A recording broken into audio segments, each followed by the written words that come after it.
மாமிசந்தானே நான் மாமிசந்தானே நான் பிறந்ததும் வளர்ந்ததும் பாவத்தில்தானே முயற்சித்தேனே நான் பயிற்சித்தேனே என் உள்ளம் உடல் அனைத்தையும் கட்டி வைத்தேனே ஆனால் பல நேரம் விழுகிறேனே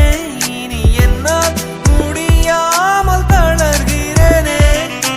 என்னை எனக்கே பிடிக்கலையே நான் உண்மை சொல்கிறேன் நடிக்கலையே நான் உண்மை சொல்கிறேன் நடிக்கலையே தந்தையே உம்மிடம் என் இதய இன்னல்களை சொல்லிட வந்தேன் தந்தையே உம்மிடம் என் இதய இன்னல்களை சொல்லிட வந்தேன்